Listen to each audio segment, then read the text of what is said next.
आज के शो में रकूम की बैरून मुल्क गैर कानूनी मुंतकली के मुकदमे में शहबाज शरीफ गिरफ्तार। सर्दियों के आगाज से कबल ही गैस बहरान शिद्दत इख्तियार कर गया।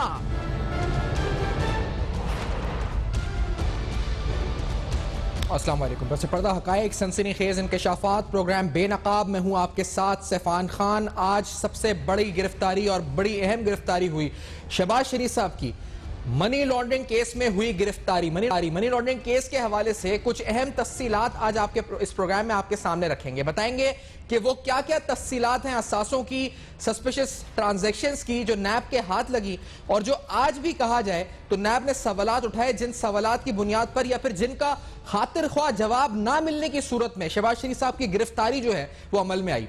कहा यह गया कि सस्पिशियस ट्रांजैक्शन का रिकॉर्ड यानी ऐसी ट्रांजैक्शन शहबाज शरीफ साहब के अकाउंट से की गई जो नैब के हाथ लगी, जिसकी रिपोर्ट फाइनेंशियल मॉनिटरिंग यूनिट तक पहुंची। नैब के पास भी ये दस्तावेजात आ पहुंची और इन तफसीलात में जाने से कबल पहले आपको बताते हैं कि ट्रांजैक्शंस क्या हुई और उसका क्या रिकॉर्ड नैब के हाथ लगा। नैब के पास जो रिकॉर्ड आया उसके मुताबिक शहबाज शरीफ साहब की जानिब से मशकूक ट्रांजैक्शंस के कुछ सबूत नैब के हाथ लगे। ये ट्रांजैक्शंस निजी बैंक की मुस्लिम टाउन ब्रांच में 5 मशकूक ट्रांजैक्शंस की गई थी। 4 मशकूक ट्रांजैक्शंस में यानी 5 में से 4 मशकूक ट्रांजैक्शंस में से सलमान शहबाज का नाम भी यानी शहबाज शरीफ साहब के साहबजादे सलमान शहबाज का नाम भी मौजूद था।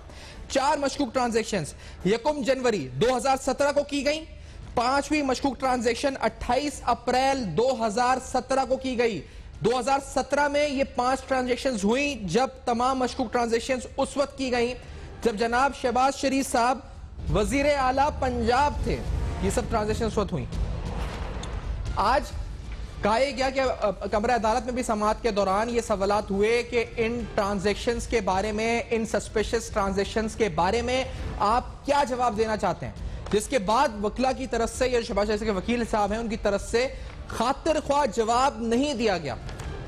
आया ट्रांजैक्शंस क्या हैं, क्यों हैं, इस पर मजीद तफसीलात से जाने से कबल आपको बताते हैं क्योंकि एक डॉक्यूमेंट भी आपके सामने रखते हैं जिसके अंदर कुछ बेनामी कंपनीज का जिक्र है। कौन कौन सी बेनामी कंपनी का जिक्र है? इसमें जिक्र है एक वकार ट्रेडिंग का, एक यूनिटास स्टील प्राइवेट लिमिटेड का, एक गुड नेचर ट्रेडिंग कंपनी का, एक निसार ट्रेडिंग कंसर्न का। ये तमाम जो इस वक्त डॉक्यूमेंट में जो स्टेटमेंट्स लिखी हुई हैं ये आपके सामने मौजूद हैं, जो बेनामी कंपनीज की तफसीलात मौजूद हैं। खैर, आपके सामने ये भी बताएंगे कि उनके वकील ने क्या कहा, लेकिन उससे कबल आपको ये बताते हैं कि शहबाज शरीफ साहब के असासों के हवाले से नैब की तहकीकात कहां तक पहुंची थी। बेनामी असासों की तफसीलात नैब के पास दस्तावेजात की सूरत में क्या क्या मौजूद आ गई थी, मंजर-ए-आम पर आ चुकी थी और हैरानकुन तफसीलात हैं। आपके सामने आपको पता चलेगा जो शहबाज शरीफ साहब के बेनामी असासे हैं उन असासों की मालियत नैब के दस्तावेजात के मुताबिक 7 अरब 5 करोड़ 87 लाख रुपए है। शहबाज शरीफ साहब के जाहिर शुदा असासों की यानी जो डिक्लेयर्ड एसेट्स हैं 26 करोड़ 93 लाख 1 हजार रुपए हैं। शहबाज शरीफ साहब के बेनामी दारों में फैमिली अराकीन, 3 कंपनियां, खुफिया बैंक अकाउंट्स और शेयर शामिल हैं। बेनामी कंपनी यूनिटॉस और गुड नेचर के असासों की मालियत 1 अरब 88 करोड़ 48 लाख 17 हजार रुपए है। बेनामी कंपनी निसार ट्रेडिंग की असासों की मालियत 51 करोड़ 52 लाख 71 हजार रुपए है। शहबाज शरीफ साहब की जानिब से गैर जाहिर शुदा बैंकों में 87 करोड़ 12 लाख 39 हजार रुपए के शवाहिद मिले हैं कि उनके अनडिक्लेयर्ड बैंक अकाउंट्स में यह पैसा मौजूद है। ये सब नैब की दस्तावेजात और नैब की तफसीलात में मौजूद। शहबाज शरीफ साहब के शेयर्स की मालियत 1 अरब 20 करोड़ 60 लाख रुपए है और शहबाज शरीफ साहब के बेनामी जो दार अराकीन हैं, उनके फैमिली मेंबर्स हैं, उनके असासों की मालियत 3 अरब 18 करोड़ 13 लाख 55 हजार रुपए है। बेनामी दार में कौन कौन शामिल? बेनामी दार में शामिल है नुसरत शहबाज, सलमान शहबाज, हमजा शहबाज, राबिया इमरान और जवेरिया अली। अब आपको बताते हैं कि नून लीग के रहनुमाओं की तरफ से रद्दअमल क्या आया, सियासी रद्दअमल क्या था। जब गिरफ्तारी होने वाली थी, गिरफ्तारी हो चुकी थी, एक कंपाइलेशन है उनके रहनुमाओं के यानी मरियम नवाज साहिबा की प्रेस कॉन्फ्रेंस से कबल की। लेट्स हियर दिस आल्सो कि क्या बयानात दिए गए, गिलगित बल्तिस्तान से लेकर कहां से इसको छोड़ा गया। Let's hear this.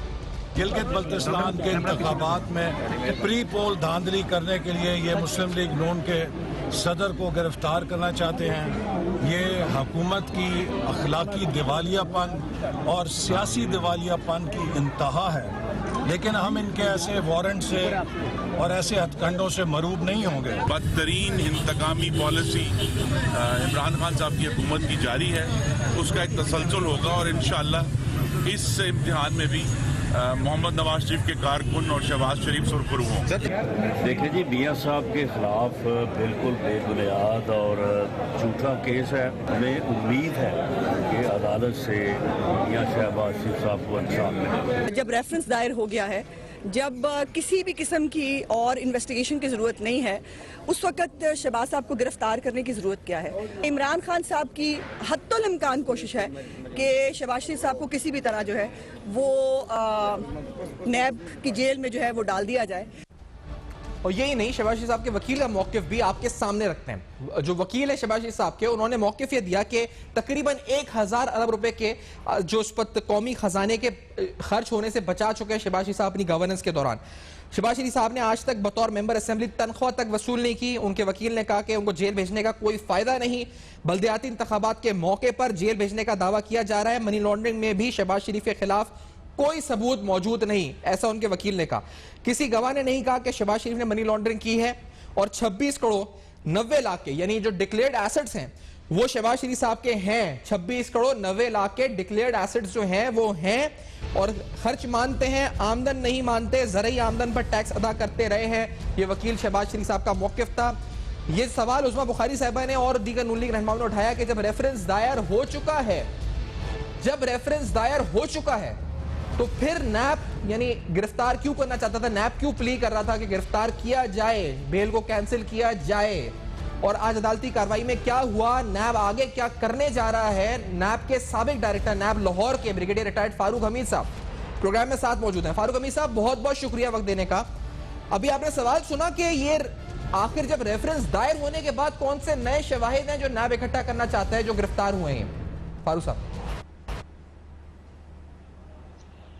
बिस्मिल्लाहिर्रहमानिर्रहीम, बहुत शुक्रिया सैफान। पहले बात तो ये है कि जब आप ये सब कुछ दिखा रहे थे, उनके एसेट्स और ये जिस तरह इन्होंने मनी लॉन्ड्रिंग की और एक ऑर्गेनाइज्ड मनी लॉन्ड्रिंग का नेटवर्क बनाया शहबाज शरीफ की क़यादत में, शहबाज शरीफ ख़ानदान ने, तो यकीन जाने मैं सोच रहा था कि पता नहीं पाकिस्तान के गरीब अवाम जो ये सारा देख रहे हैं, आम लोग जो है वो टीवी पे ये सब चीज़ें देख रहे हैं, तो उनके दिल पे क्या गुजर रही होगी कि वो लोग तो गुर्बत में पिस के रह गए, लेकिन इस ख़ानदान ने कैसे अपना एक इल गॉटन वेल्थ अपना ये एक्वायर किया, उसके बाद अपने मनी लॉन्ड्रिंग की, उससे फिर 7 अरब रुपए की असासे बनाए पाकिस्तान में, पाकिस्तान से बाहर।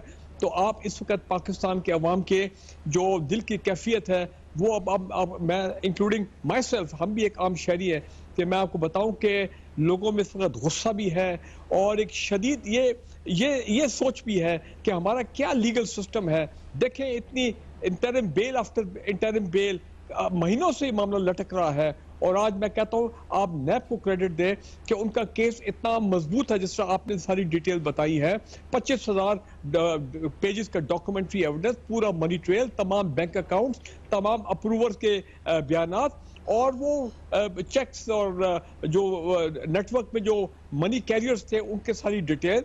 तो देखें, मैं समझता हूं कि ये लाहौर हाई कोर्ट ने आखिर उनकी इंटरिम बेल वो भी मजबूर हो गए इसको कैंसिल करने में, क्योंकि उन्होंने जब देखा कि भाई ये चीज होल्ड नहीं कर सकती इन शहबाज शरीफ की फेवर में, तो जारी बात है उन्होंने नैब के हक में दिया। अब आपका सवाल कि ये क्यों करना चाह रहे नैब, देखें नैब वाले ये कहते हैं और इस तरह पहले भी होता रहा, हम देखते रहे कि देखें इस तरह के जो मनी लॉन्ड्रिंग जो खास सुपर वाइट कॉलर क्राइम है, इसमें शहबाज शरीफ साहब जितना पेश होते रहे, उन्होंने हमेशा ये कहा मुझे कुछ पता नहीं, मुझे तो मालूम ही नहीं आप क्या बात कर रहे हैं। आप सलमान शहबाज से पूछे, सलमान शहबाज को पहले दौड़ा दिया मुल्क से बाहर। आप जनाब मेरे सन इन लॉ से पूछे, उनको पहले मुल्क से बाहर दौड़ा दिया। ठीक है ना जी। हमजा जो है वो जेल में है, उसके ऊपर अलग एक मनी लॉन्ड्रिंग का रेफरेंस जो है वो बना हुआ है। पॉइंट मेरा ये है कि शहबाज शरीफ साहब ने नैब के साथ कोऑपरेट नहीं किया। ये जो कुछ रेफरेंस बना है ये प्योर डॉक्यूमेंट्री एविडेंस नैब के वाइट कॉलर क्राइम इन्वेस्टिगेटर्स की तक दिन रात सुबह शाम मिनट से बना है। देखे ना, इतना रिकॉर्ड इकट्ठा करना और वो भी पाकिस्तान में, ये तो इतनी आसान बात नहीं है। तो जब वो शहबाज शरीफ साहब को अरेस्ट उन्होंने किया है, वो चाहते हैं कि हमें और वो चीजें हैं जो शहबाज शरीफ कंफर्म करें, उनकी अब हिरासत में होंगे, 90 दिन का फिजिकल रिमांड हो सकता है, ताकि फिर वो सप्लीमेंट्री ज़िम्मी रेफरेंस जिसको कहते हैं नैब के कानून के मुताबिक जो बिल्कुल लीगल है, फिर वो एक सप्लीमेंट्री रेफरेंस जो है वो भी दायर कर सकेंगे। और वो उस वक्त तक नहीं हो सकता जब तक कि वो शहबाज शरीफ साहब को अरेस्ट ना करें, और यही वजह है। लेकिन मैं आपको एक बात कहता हूँ सैफान, अगर आज पाकिस्तान के अलावा ये जो कुछ सामने आया किसी और मुल्क में होता, ये जो ड्रामा खेला गया है, लेकिन मैं आपको बता दूं कि रातों रात सिर्फ शहबाज शरीफ नहीं, पूरा खानदान मैं आपसे पूछना चाहूंगा क्योंकि आपने बड़ी अहम बात की है, ये सवाल जेरे गर्दिश है, बार बार पूछा जा रहा है कि क्यों अरेस्ट किया जब रेफरेंस फाइल हो चुका है। आप कह रहे हैं कि नैब चाहता है कि वो क्रॉस चेक या वैलिडेट करे अपने एविडेंस को और एक सप्लीमेंट्री रेफरेंस नैब दाखिल करना चाहता है। ये आप कह रहे हैं, ये आपके जराए हैं या आपका तज्जिया है? जी, जराए भी है, तज्जिया भी है, और ये तरीका है नैब का। देखे ना, व्हाइट कॉलर क्राइम में आपने डॉक्यूमेंट्री एविडेंस तो इकट्ठा कर लिया, वैलिडेट भी होगा वो जो विटनेसेस और जो लोग अप्रूव हुए, लेकिन जो मेन मुल्जिम है ये तो उसको ओन करने को तैयार नहीं है। तो लिहाजा जब तक ये अरेस्ट नहीं होंगे तब तक ये जो है इनके ये और इंफॉर्मेशन आपको देंगे, इनके एसेट्स और कहां का भी छुपे हुए जो कि नैब को शायद मालूम नहीं है, और कौन से इनके खुफिया अकाउंट्स हैं, फेक अकाउंट्स हैं, और किन किन लोगों के नाम पता नहीं कितने और अरब रुपए निकल जाएं, कितने और मुमालिक में इनकी प्रॉपर्टीज हैं। तो जारी बात है नैब का ये राइट है कि वो उनको अरेस्ट करे और मजीद इंफॉर्मेशन लेके फिर वो इस पोजीशन में होंगे एक अगला सप्लीमेंट्री रेफरेंस दायर करे। लेकिन मैं फिर वो बात कह रहा हूँ जो आपने पॉइंट जल्दी से वो आप शायद समझ नहीं सके, अगर कोई और मुल्क होता तो पूरी फैमिली, इनकी वाइफ, इनके बच्चे जो पाकिस्तान में हैं, जो also they are the main accused in the reference, उनको भी अरेस्ट करना चाहिए। देखें, ये इतना सिर्फ शहबाज शरीफ पे मामला जो है वो छोड़ना नहीं चाहिए। तो मैं ये समझता हूँ कि, और दूसरी चीज, अगर आज इसका स्पीडी ट्रायल ना हुआ और ये केस अगले 2-3 महीनों में मंतकी इंजाम तक ना पहुंचा, मैं आज आपको लिख के दे रहा हूं कि फिर कोई ना कोई हालात ये क्रिएट करेंगे, जो भी आप कहें, अल्लाह माफ करे, बीमारी या कोई और ऐसा बहाना होगा कि नवाज शरीफ को वहां पे कुछ करवा देंगे और फिर ये कोर्ट में जाएंगे, जी हमें मेडिकल बेल दे, फलां बेल। आपको पता है हमारे कंपैशनेट ग्राउंड में हम लोग बादशाह हैं, दादी बात है, कंपैशन में हमेशा हम कह देते हैं रिलीफ दे दो, तो फिर ये कोई ना कोई चक्कर चलाएंगे और बेल लेके बाहर निकल आएंगे। लिहाजा फॉर्मूला होना चाहिए जो कि चीफ जस्टिस ऑफ पाकिस्तान ने दिया है कि जनाब 90 दिन में ट्रायल मुकम्मल होना चाहिए, डे टू डे हियरिंग्स करें और 90 दिन में speedy accountability, speedy trial court case को मुकम्मल करे। नहीं तो ये तो मैं आपको आज बता रहा हूँ, ये लटका देंगे 2 साल 3 साल और। एग्जैक्टली फारूक अमीर साहब, एक ब्रेक लेना है। फारूक साहब, स्पीडी ट्रायल का मुतालबा आपने किया है और दूसरा आपने कहा है कि नैब सप्लीमेंट्री रेफरेंस दाखिल कर सकता है, ऐसा प्रैक्टिस जराए भी कहते हैं, और अहम बात आपने की है जी कि पूरे फैमिली के साथ क्या होना चाहिए। इस ब्रेक के बाद नाज़रीन इस प्रोग्राम को कंटिन्यू करेंगे और भी अहम तरीन मामला जिससे हम पर्दा उठाएंगे, कुछ हकाइक आपके सामने बेनकाब करेंगे। हमारे साथ रहेगा इस ब्रेक के बाद।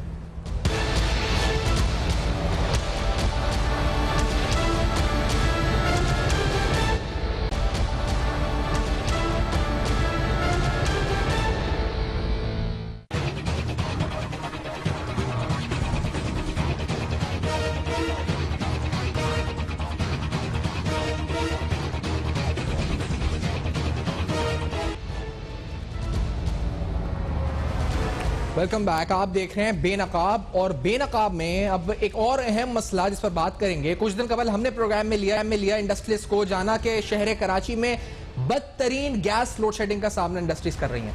सनती पैदावार मुतासिर हो रही है, घरेलू सार्फिन परेशान हैं। सर्दियों का आगाज अभी होने से कबल ही बदतरीन गैस का बुहरान जिसका पूरे मुल्क को सामना है। राइट ऑफ वे की बात हो रही है, एक पाइपलाइन की बात हो रही है। वफाक और सिंध में इस पर जो है सद महाजराई चल रही है।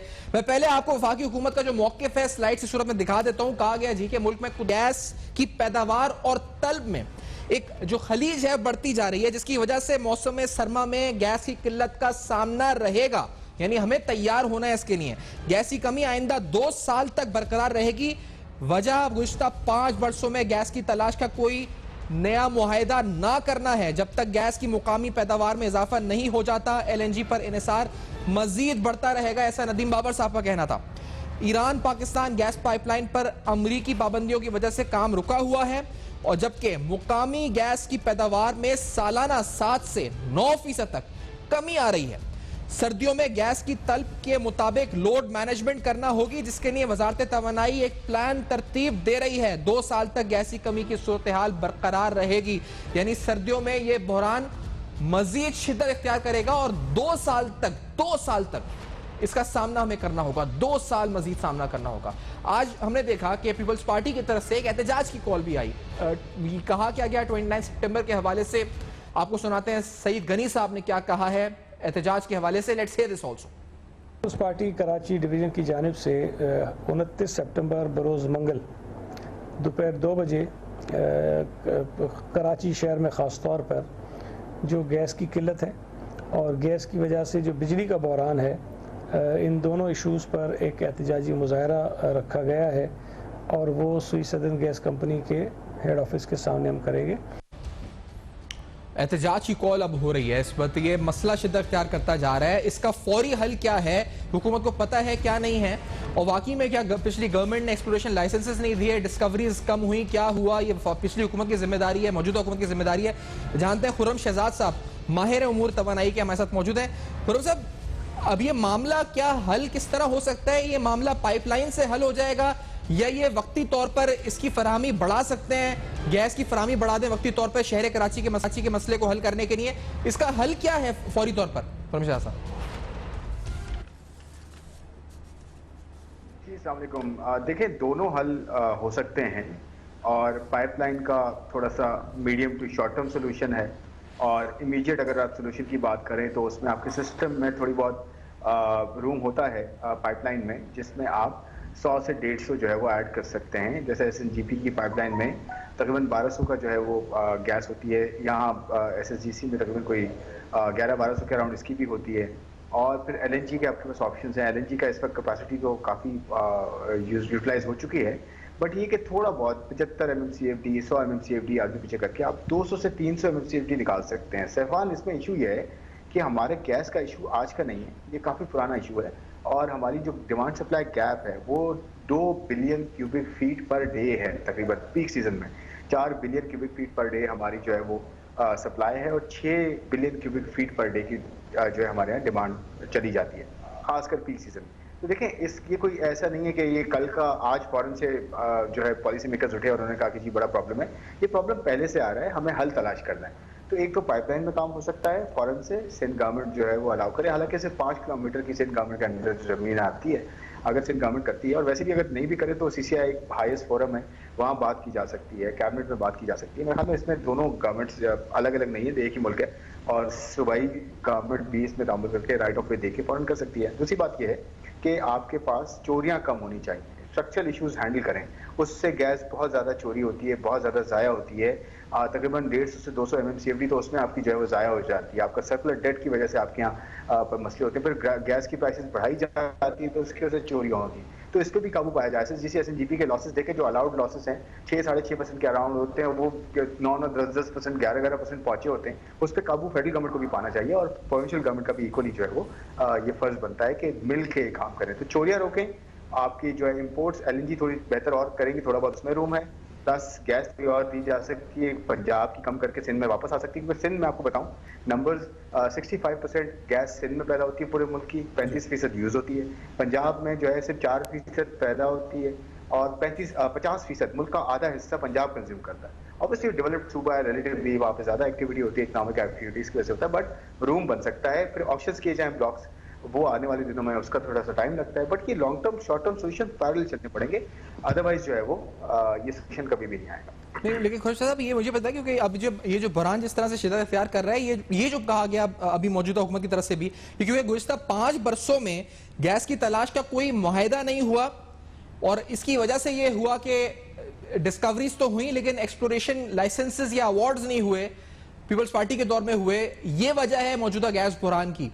तो do you agree with this कि ये वजह है? और मौजूदा हुकूमत का क्या जो स्पीड ऑफ लाइसेंसिंग है, जो एक्सप्लोरेशन अवार्ड्स हैं, वो किस तरह देखते हैं आप?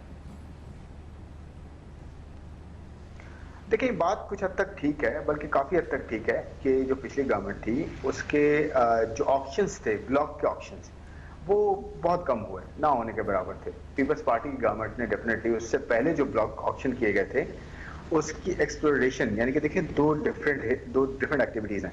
एक होता है ब्लॉक को ऑक्शन करना, दूसरा होता है उस ब्लॉक पे जो ऑप्शन हो चुका है उस पर काम करके उसको एक्सप्लोर किया जाए, उसमें से अगर कामयाबी होती है। और वैसे पाकिस्तान का जो रेशो है कामयाबी का वो बहुत अच्छा है, वन यानी कि 3 अगर कुएं खोदे जाते हैं तो उसमें से एक एटलीस्ट जो है वो कामयाब नहीं करता है। तो 1/3 का रेशो तकरीबन जो है वो बहुत अच्छा होता है, बुरा नहीं होता। तो आपके यहाँ जो है इनफैक्ट 2/3 पे भी जा चुका है ये। तो मेरे कहने का मतलब ये है कि ये बात सही है कि ऑप्शंस पिछली गवर्नमेंट में नहीं हुए, इस पर तो ऑप्शंस होंगे।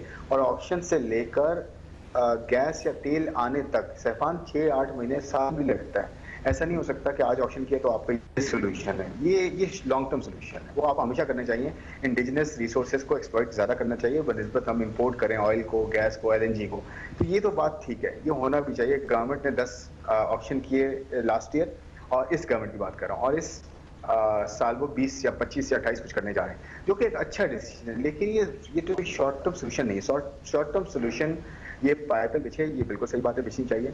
फिर आपकी चोरियां कम हो, फिर आपके यहाँ जो है वो LNG में जितना पाइपलाइन में 1200 के LNG का आपके पास पाइपलाइन का जो PMLN ने ऑफकोर्स किया था, और 1200 SSGC है, इनके अंदर 100-150 और मजीद ऐड हो सकती है, 200-300 हो सकती है ज़्यादा से ज़्यादा। लेकिन आपका गैप वैसे ही बहुत बड़ा है, आप लॉन्ग टर्म सोल्यूशन अब जाना पड़ेगा, वरना ये विंटर्स और ये चीज़ें हमेशा आपको हॉन्ट करेंगी, हमेशा आपकी एक्टिविटी डाउन करेंगी, हमेशा एक आम आदमी को लोड शेडिंग देखने को मिलेगी। लेकिन खौरम साहब, अभी जो आपने देखा है मौजूदा जो हुकूमत है इसकी स्ट्रैटेजी, आपने जिस तरह कहा कि लाइसेंसिंग और जो ब्लॉक्स के ऑक्शन है उस हवाले से, लेकिन उसके अलावा इसको शॉर्ट टर्म सोल्यूशन के नहीं, क्योंकि अब ये पॉलिटिकल एक इशू बन चुका है। This is a political issue now. सियासत हो रही है, एहतजाज पीपल्स पार्टी कर रही है, स्टेटमेंट्स आ रही हैं वुज़रा की तरफ से, दोनों तरफ से। जो आपको लगता है जो शॉर्ट टर्म सोल्यूशन है जिसके अंदर इनकी कोऑर्डिनेशन भी जरूरत है, वो कहीं होती हुई नजर आ रही है, या फिर आपको लगता है कि in December we are going to face a much worse situation, और इतनी बुरी हालत जो अभी हमें बताई जा रही है, जो अभी हो रही है, इससे बदतर हालत होने वाली है? देखिए, आप सही कह रहे हैं, ये पॉलिटिकल इशू बन चुका है और ये होना नहीं चाहिए एक्चुअली। और पॉलिटिकल इशू इसलिए बन जाता है कि जब आप जो है वो कहते हैं ना, अपना जो इनएबिलिटी कह लें, या अपना जो है थोड़ा सा आप टाइम पे डिसीजन नहीं लेते, वो आप पास ऑन कर देते हैं दूसरे की तरफ, ये ठीक नहीं है। ये कहना कि जी सब कुछ जो है पहले हुआ और अब नहीं हुआ, ये गलत है। क्योंकि 2 साल में बहुत कुछ हो सकता था। 2 साल में LNG के टर्मिनल्स और लग सकते थे, LNG के इश्यूज बहुत ज़्यादा क्रिएट किए गए हैं, वो नहीं होते, और LNG पे इन्वेस्टमेंट आ रही थी और आ भी रही है, उसको इनकरेज किया जाता है टाइमली। देखें, मैं आपको एक चीज़ बताता हूँ, ये स्टेटमेंट देना ये थोड़ा नाइव होता है कि जी मैं सुबह उठा और मैंने कहा जी कल गैस का बहरान आने वाला है, या कल सुबह बारिश होने वाली है, या फिर वो होता है ना आजकल तो बारिश फोरकास्ट तो आपको हफ्तों पहले, महीनों पहले पता चल जाता है। इसी तरह गैस हो, ऑयल हो, और मोटर गैसोलीन की डिमांड हो, किसी भी चीज़ की डिमांड हो, सैफान मिनिस्ट्रीज से लेकर जो इंडिपेंडेंट प्लेटफॉर्म्स होते हैं या गवर्नमेंट से रिलेटेड प्लेटफॉर्म्स होते हैं, ऑगरा है, सुई नॉर्थ है, सुई साउथ है, और आपकी पेट्रोलियम मिनिस्ट्री है, पावर मिनिस्ट्री, ये सारे क्या करते हैं, इन सब में आपको एक प्रोजेक्शंस देनी पड़ती हैं, आप बनाते हैं, हर महीने की प्रोजेक्शन बनती है कि अगले महीने सीजन में क्या डिमांड होगी, ऑफ सीजन में क्या डिमांड होगी, उसके अलावा किस प्रोडक्ट की कितनी डिमांड होगी, ये सारी चीज़ें प्रोजेक्ट की जाती हैं। तो जब आप प्रोजेक्शंस करते हैं तो आपको पता होता है कि किस तरह से ग्रोथ हो रही है, कितनी डिमांड बढ़ रही है, कितनी सप्लाई हमारे पास है। तो नेचुरली आपको ये पता होना चाहिए कि कब जाके शॉर्टेज आ रही है, उसके लिए क्या डिसीजन आज लेना है। तो एक्चुअली डिसीजन आप आज नहीं लेंगे तो ये उस वक्त जो आपने प्रोजेक्शंस की हैं वो मटेरियलाइज हो जाएगी, और इवेंचुअली आपका वही का वही जो है वो डिसीजन ना होने की वजह से या डिले होने की वजह से आपको ये जो है वो क्राइसिस देखना पड़ता है। तो लास्ट पूरे इनडिसाइसिवनेस जी पूरे पाकिस्तान के नहीं, क्योंकि आपने सिंध की बात तो की, पूरे पाकिस्तान के नहीं है क्या ये जो LNG है इसकी कैपेसिटी, इधर भी पाइपलाइन का मसला है कि पाइपलाइन की जिस पर पाइपलाइन में कितनी कैपेसिटी है इसको एनहांस करना होगा, या नई पाइपलाइंस या LNG के जो थ्रू शॉर्टफॉल पूरा करना है, वो उसके लिए क्या नए टर्मिनल्स, किस तरह से ये पूरा होगा जो डेफिसिट है, जो इस वक्त अभी गैप आ रहा है, ये किस तरह पूरा हो सकता है पूरे मुल्क के लिए? देखें, इसमें ना जहाज की कैपेसिटी ऐड हो सकती है, नए जो है वो जहाज लग सकते हैं, उनकी कैपेसिटी ऐड हो सकती है, लेकिन सफान उसमें भी 3 से 4 महीने लगते हैं। ऐसा नहीं होता एग्जिस्टिंग जहाज जितना होगा, जैसे मैंने कहा ना कि 1200 के अगर पाइपलाइन में 1200 की कैपेसिटी है तो 1200 से आप 1300-1400 कर सकते हैं मैक्सिमम कैपेसिटी, मतलब 84 की कैपेसिटी आप 1200 दे रहे हैं तो 150-200 का फर्क आ सकता है। लेकिन ये नहीं हो सकता कि इतना बड़ा डिमांड सप्लाई गैप आप एडहॉक बेसिस पे हल कर लें। आपको ये विंटर्स भी टफ मिलेंगे, अगले विंटर्स उससे ज़्यादा टफ इसलिए मिलेंगे कि आज आप विंटर्स की जो है वो मैनेजमेंट आप नहीं कर रहे, उस पर डिसीजन नहीं ले रहे। तो आज आप सिर्फ एक पाइपलाइन पे नहीं बात डाल सकते। ये आपकी जिम्मेदारी है कि आज आप प्लान करें और आज आप चोरियां भी रोकें, स्ट्रक्चरल इश्यूज भी ठीक करें, टर्मिनल्स की इन्वेस्टमेंट कराएं, ऑप्शंस भी आज करें, पाइपलाइन के लिए भी आज पुश करें। ये सारे डिसीजंस आज आप लेंगे, फिर कहीं जाके अगला विंटर आपके लिए एग्जैक्टली। खुर्रम साहब आपका शुक्रिया बहुत बहुत, आपने मौके दिया और अपनी माहिराना राय इस बारे में दी। खुर्रम शाह साहब की गुफ्तगू, चोरियां रोकें, इस वक्त फौरी एक्शन लें, फौरी तौर पर कुछ एक्शंस की जरूरत है इस वक्त जो हुकूमत की तरफ से इस अहम तरीन मामले पर। और एक संगीन बहरान की शिद्दत आती जा रही है, विंटर्स के सीजन में मजीद ये बहरान शिद्दत इख्तियार कर सकता है। एक ब्रेक के बाद एक और अहम इशू जिस पर बात होगी, एक नेशनल इशू बात होगी। हमारे साथ रहेगा after this very short break.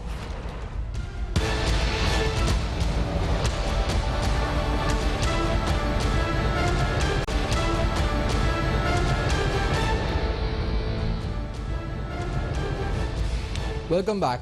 आप देख रहे हैं बेनकाब, और बेनकाब में आपके सामने पोलियो प्रोग्राम के हवाले से अहम तरीन बात करेंगे। आपको ये मैसेज बार बार इस पर देते हैं कि किस तरह पोलियो के 2 कतरे अहमियत रखते हैं आपके बच्चे के मुस्तकबिल के लिए, वो उसको माजूरी से बचाने के लिए, उसके मुस्तकबिल के लिए जरूरी है। और हमें इस जंग में मिलकर लड़ना है और पोलियो को शिकस्त देनी है। कोयटा की बात करते हैं, बलूचिस्तान की बात करते हैं। डॉक्टर आफ्ताब काकड़ साहब जो कि टेक्निकल कंसल्टेंट हैं पोलियो प्रोग्राम बलूचिस्तान के, इस प्रोग्राम में हमारे साथ मौजूद हैं। डॉक्टर साहब बहुत शुक्रिया, आपने ज्वाइन किया प्रोग्राम में। मुझे बताइए कि हमने ये देखा जो फिगर्स हमारे पास हैं, 19 केसेस हो चुके हैं पोलियो के इस साल बलूचिस्तान में। अब इधर जो लास्ट केस हुआ है वो किला सैफुल्ला में हुआ है, इससे कबल चागी, झलमक्सी, कोयटा, पिशीन, किला अब्दुल्ला, सिब्बी, नसीराबाद, इन तमाम इलाकों में ये केसेस पहले हो चुके हैं। क्या प्रोग्राम की इस वक्त पेशरफ्त है? इंसदाद पोलियो मुहिम किस तरह चल रही है और किन मुश्किलात का सामना है आपको? बहुत शुक्रिया कि आपने मुझे लाइव लिया अब तक टीवी पे। थैंक यू आपका। बेसिकली ऐसा है कि केसेस फिगर आपके पास 19 है, लेकिन 20th केस 20वां केस भी आ चुका है, हो चुका है जी, आ चुका है, वो कोयटा में है। ओके। तो ये बड़ी अनफॉर्चुनेट बात है कि हम अपने बच्चों को कतरे नहीं पिलाते और उसके बाद ही देखें कि हमारे बच्चे पैरालाइज हो जाते हैं। बेसिकली ऐसा है कि जो इम्यूनिटी गैप आई है उसमें, मतलब बच्चों में या मतलब केसेस आ रहे हैं, बेसिकली ये कोविड-19 की वजह से हमारे फरवरी से फिर कैंपेन नहीं हुए, जिसकी वजह से हमारे काफी जो बच्चे कोहॉर्ट पैदा हुआ है, मतलब फरवरी में पैदा हुए, तो वो अभी 7-8 महीने 9 महीने के बच्चे हैं, तो जिसकी वजह से ये पैरालिसिस बच्चों में ज्यादा बढ़ रहा है कि, तो इससे हम अंदाजा लगा सकते हैं कि वैक्सीनेशन कितनी इंपॉर्टेंट होती है। अगर हम बच्चों को वैक्सीन नहीं पिलाएंगे, जब जाहिर बात है उसके बाद केसेस आ जाते हैं। और हम अल्हम्दुलिल्लाह बेसिकली हम पोलियो कैंपेन हम रिज्यूम कर चुके हैं कोविड के पेंडेमिक के बाद, और हमने जुलाई में सबसे पहले just to check the pulse of community, हमने जुलाई में 10 यूनियन काउंसिल कोयटा में कैंपेन की थी। जाहिर बात है कोविड का पेंडेमिक भी बिल्कुल जोर शोर से था, केसेस आ रहे थे, फिर उसके बाद वो सक्सेस रहे। फिर हमने जुलाई में कैंपेन की और अब अगस्त में कैंपेन की। जुलाई में जो कैंपेन की थी वो बेसिकली लिमिटेड थी 10 यूनियन काउंसिल में। फिर अगस्त में हमने जो कैंपेन की वो भी कुछ डिस्ट्रिक्ट्स में थी। अब हमने तमाम जो सितंबर की कैंपेन थी तमाम बलूचिस्तान में की, और अल्हम्दुलिल्लाह ये बहुत वन ऑफ द बेस्ट, आप कहेंगे कि मोस्ट सक्सेसफुल कैंपेन थी हमारी बलूचिस्तान में, जिसमें हम तकरीबन 96% के करीब हम टारगेट अचीव कर चुके हैं। और कोयटा, पशीन, किला अब्दुल्ला बेसिकली हमारा जो कोर रिजर्वायर है, जिसको हम टैप ऑफ वायरस कहते हैं, वो बेसिकली कोयटा, पशीन और किला अब्दुल्ला है। अब आप अगर केसेस भी देखेंगे तो मैक्सिमम केसेस आप तकरीबन हाफ ऑफ द केसेस वो आप समझे कि कोयटा, पशीन और किला अब्दुल्ला में है। जो सेकंड मोस्ट प्रॉब्लमेटिक एरिया है वो सेंट्रल पाकिस्तान है हमारे पास, जिसमें ये जाफराबाद, नसीराबाद, झलमक्सी, सोबतपुर ये डिस्ट्रिक्ट आते हैं, बल्कि इवन सीबी भी आप कह सकते हैं, इसमें केसेस हैं। तो बेसिकली हमारा फोकस है, हम काफी अल्हम्दुलिल्लाह अच्छे तरीके से अपना कैंपेन कंडक्ट कर रहे हैं, लेकिन बेसिकली जो मिसट्रस्ट है कम्युनिटी में वो भी हमारे लिए इशू है। नहीं, लेकिन आपने डॉक्टर साहब 96% अचीव किया है, 96%, ये बड़ी बात है। और आप ये बता सकते हैं कि आपको सब में लोएस्ट कहाँ ये कवरेज रही और ये सब में लोएस्ट जो रही वहाँ क्या hurdle, community mistrust was the main issue? Yes, basically community mistrust जो है ना वो बहुत बड़ा इशू आ रहा है। बेसिकली लोग हमारे सोशल मीडिया और जो भी इस तरह की वीडियोस वायरल होती हैं इसको काफी ज्यादा देखते हैं। बेसिकली ऐसा है कि एक वीडियो नेगेटिव आती है पोलियो के अगेंस्ट, लेकिन हमारे पास हजारों ऐसे वीडियोस हैं जो कि पोलियो के लिए हैं।